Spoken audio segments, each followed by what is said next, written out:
mau dipakai Tuhan. Aku mau melayani Tuhan. Aku juga. Kalian gimana?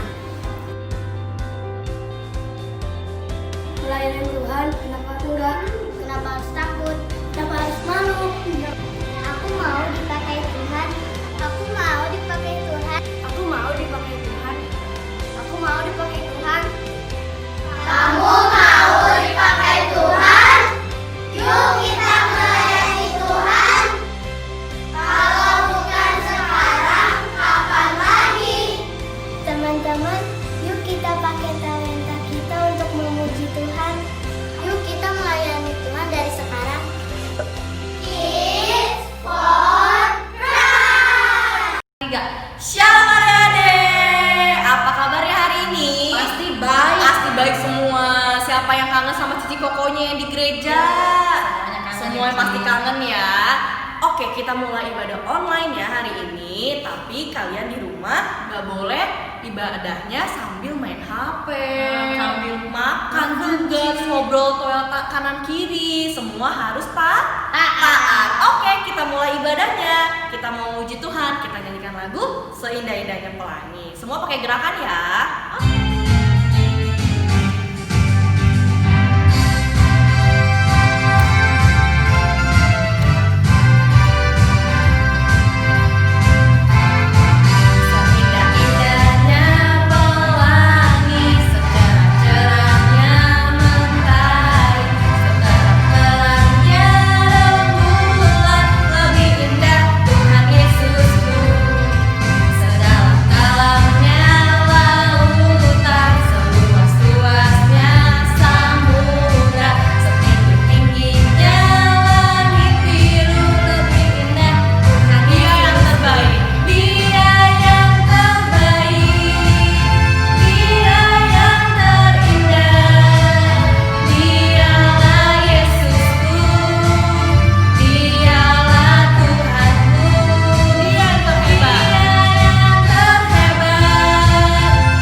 Iya dong. Nah, adik-adik kayak Eren nggak bosen-bosen diingetin kalau di rumah, kalau keluar rumah tuh harus pakai apa nih, Ci? Pakai masker. Pakai masker ya, jangan lupa juga jaga jarak sama temennya.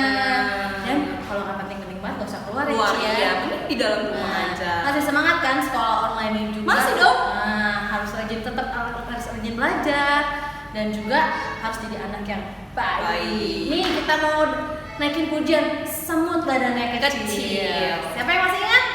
Pasti masih inget kan kalian yang di rumah? Oke, yuk kita nyanyi bareng-bareng semut badannya kecil.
Udah siap dengan firman Tuhan? Siap ya Cia. Pas kita tadi udah memuji Tuhan nih. Iya. Nah, yuk lipat tangannya, tutup matanya. Kita mau naikkan pujian firman Tuhan ku dengar.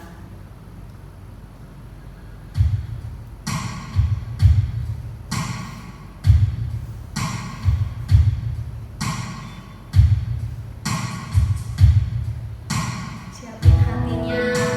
Kita mau dengerin cerita firman Tuhan pada saat hari ini. Ada lagi yang buka matanya, semuanya lipat tangannya, tutup matanya.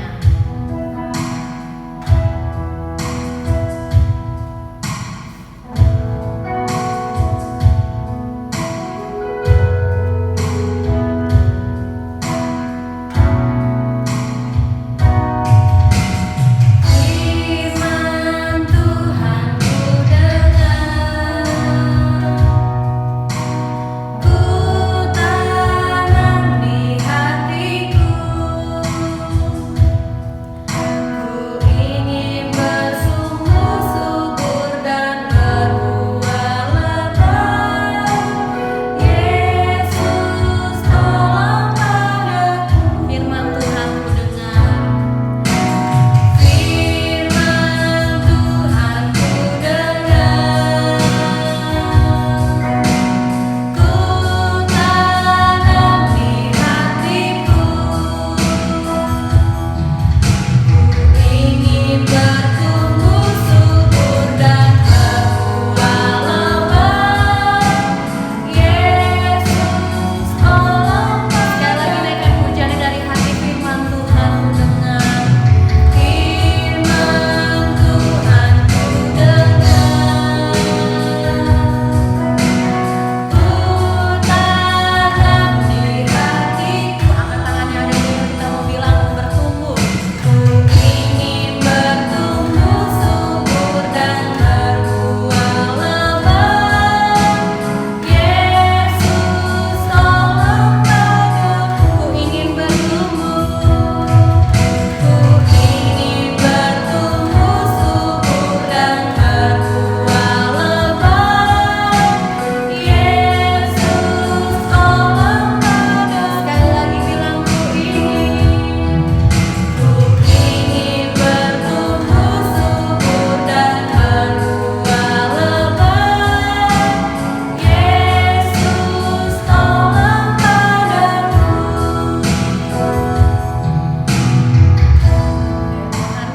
Semuanya lipat tangannya, tutup matanya.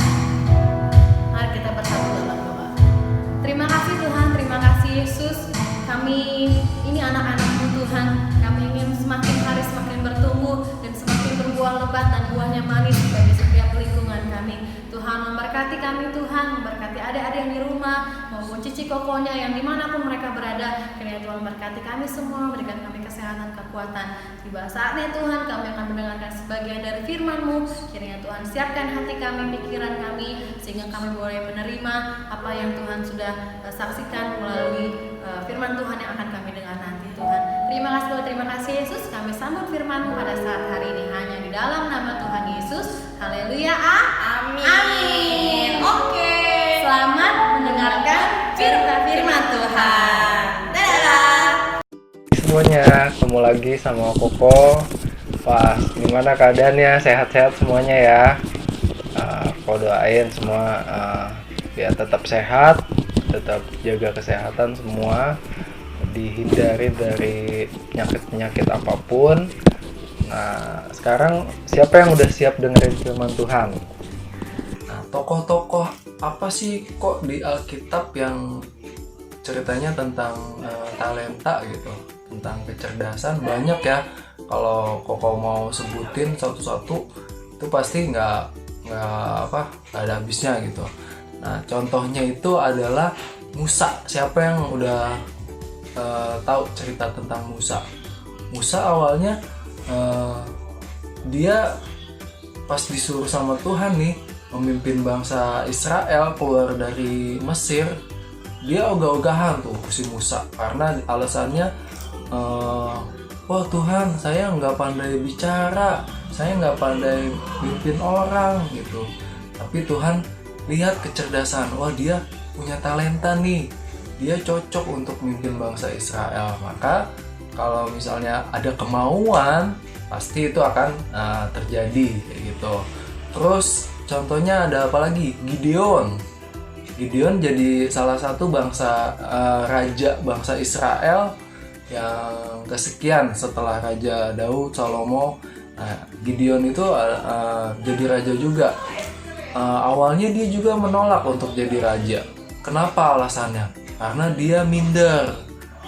Dia dari keluarga yang gak terkenal, dia dari suku-suku yang gak terkenal kayak gitu. Kalau misalnya zaman sekarang orang-orang yang mungkin sederhana kayak gitu. Jadi asalkan kita mau, asalkan kita berdoa sama Tuhan, itu pasti akan terjadi. Nah, ada satu tokoh lagi yang mempunyai multi talenta. Wow, kita punya talenta aja udah senang banget ya. Tapi ada satu tokoh nih, dia punya banyak talenta, punya banyak kecerdasan. Siapa yang tahu tokoh tersebut? Iya, betul. Namanya Daud. Kecerdasannya apa sih? Talentanya apa sih kok?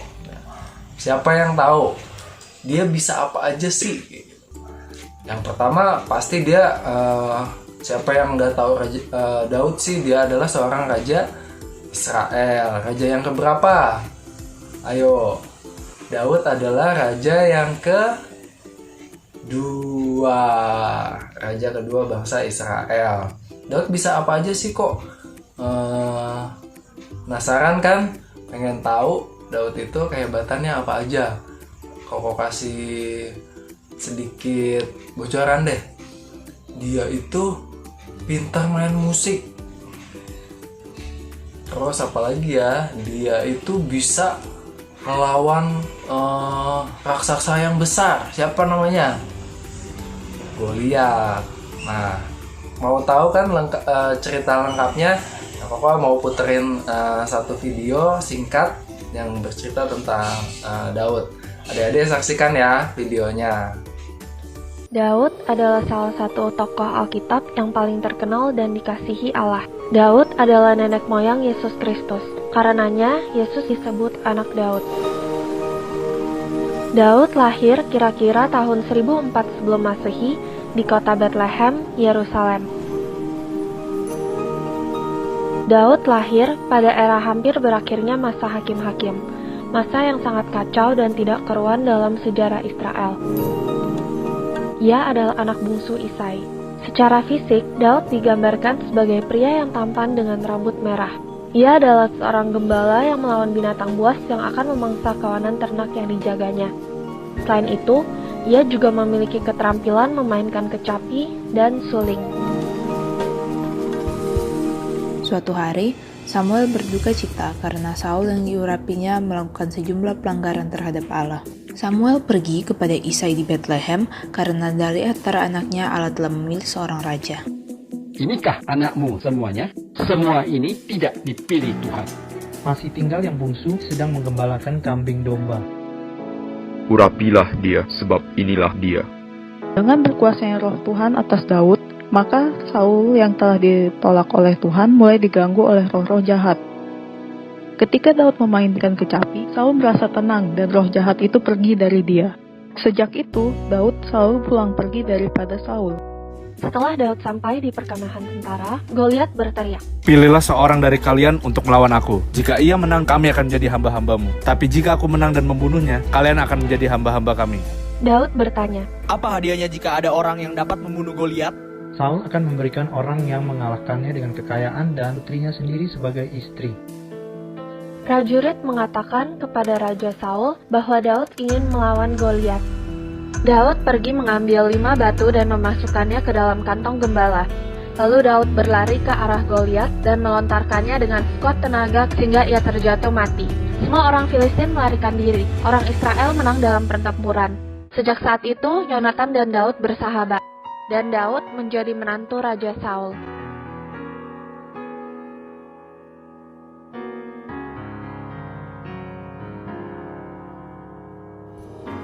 Saul menyuruh Daud berperang kemana-mana dan Daud selalu berhasil. Para perempuan Israel bernyanyi, Saul mengalahkan beribu-ribu musuh tetapi Daud berlaksa-laksa. Sejak saat itu, Saul membenci Daud karena tahta kerajaan bisa saja jatuh pada Daud. Yonatan menenangkan hati Saul sehingga ia bersumpah tidak akan membunuh Daud. Saat Daud kembali mengalahkan Filistin, Saul kembali berencana membunuh Daud. Berkali-kali Saul mencoba membunuh Daud namun selalu gagal, dan ia sadar bahwa Allah beserta dengan Daud. Daud melarikan diri. Saul bersama 3.000 orang Israel mencari Daud di padang gurun En-Gedi. Saul masuk ke sebuah goa di mana Daud berada.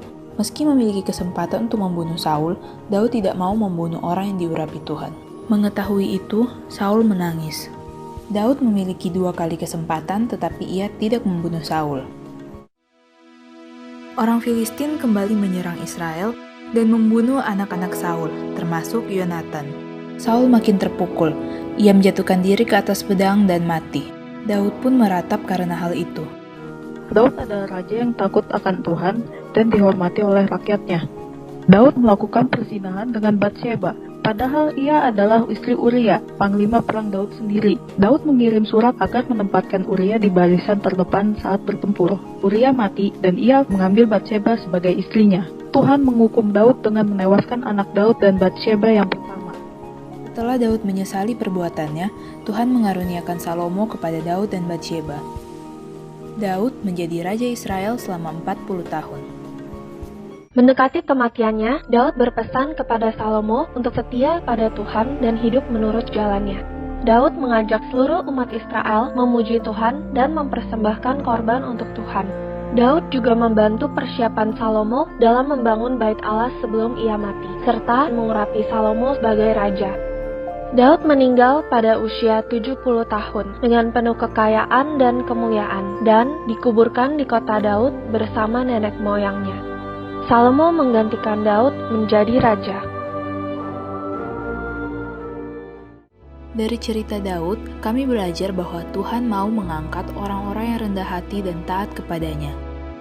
Tuhan tidak memandang apa yang dipandang oleh manusia, melainkan Ia melihat hati. Kisah Daud juga mengajarkan kita untuk selalu mengandalkan Tuhan dan percaya bahwa Tuhan selalu menyertai kita. Selain itu, meskipun Daud berbuat dosa, ia mau bertobat dan mengakui kesalahannya. Namun, tetap ada akibat yang harus ditanggungnya. Kami juga belajar bagaimana Tuhan menghargai sebuah pertobatan. Tuhan masih berkemurahan terhadap kerajaan Israel setelah Daud bertobat. Udah lihat kan semuanya, ceritanya seru ya.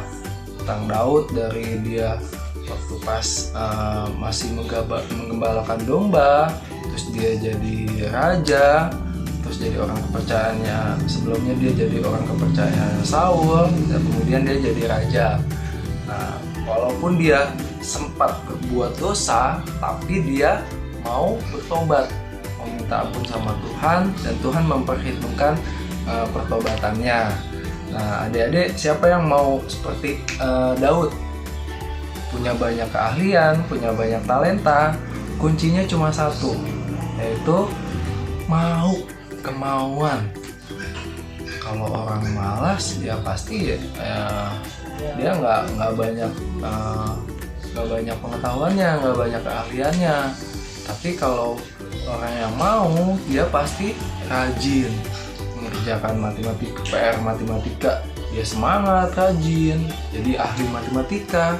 Terus dia mengerjakan PR IPS, dia rajin, dia tahu juga tentang IPS, keahliannya, dan semua pelajaran, asalkan kita mau dan kita mau melakukannya, dan kita pasti pintar dalam mata pelajaran itu. Kemudian apa?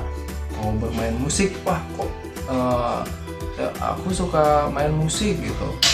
Ya harus dilatih, harus belajar gitu.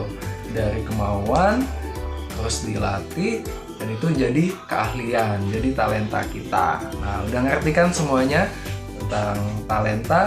Setiap orang pasti punya talenta. Setiap orang itu, setiap anak-anak itu, pokok mau bilang nggak ada anak yang bodoh. Di dunia ini tuh nggak ada anak yang bodoh. Cuman bedanya apa? Dia itu hanya malas, nggak mau belajar, nggak mau melakukan sesuatu. Jadi kuncinya kalau mau pintar, mau punya banyak talenta, yaitu kuncinya adalah satu, mau dan rajin. Dan kemudian selanjutnya didampingi dengan doa.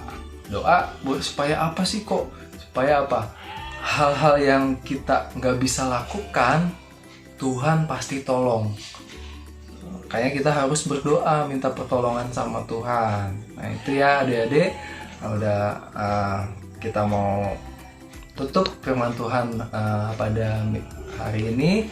Dan semuanya lipat tangannya, tutup matanya, kita mau bersatu di dalam doa.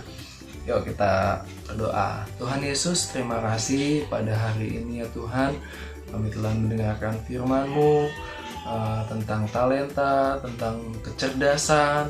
Tuhan, kiranya Engkau tolong kami ya Tuhan, anak-anak-Mu, untuk kami dapat mempunyai kerajinan, kemauan, dan kami bisa mendapatkan keahlian dalam bidang-bidang apapun ya Tuhan, dalam sekolah, dalam hobi-hobi kami ya Tuhan, dalam aktivitas kami sehari-hari. Kami mempunyai keahlian dalam kehidupan kami ya Tuhan. Tuhan, kiranya Engkau tolong kami dimanapun kami berada ya Tuhan, di rumah kami masing-masing. Kau berikan kesehatan untuk kami dan keluarga kami, dan biarlah Engkau terus memberkati bangsa Indonesia ya Tuhan, yang saat ini masih ada dalam situasi corona ya Tuhan. Biarlah Engkau turut campur tangan dalam bangsa ini ya Tuhan. Dalam nama Tuhan Yesus kami berdoa dan mengucap syukur. Haleluya. Amin. Sampai jumpa minggu depan semuanya. Dadah. Kamu harus melakukan cara ini agar aku tidak bermain di tubuhmu. Pertama, cuci tanganmu dengan air dan sabun minimal 20 detik. Kedua, makanlah makanan bergizi agar badanmu selalu sehat. 3. Pakailah masker saat batuk atau bersin. Istirahatlah jika kamu memang sakit. Hindari tempat ramai, bermain di rumah dulu. Ingatlah bahwa orang tuamu akan selalu menjagamu. Semoga sehat selalu ya.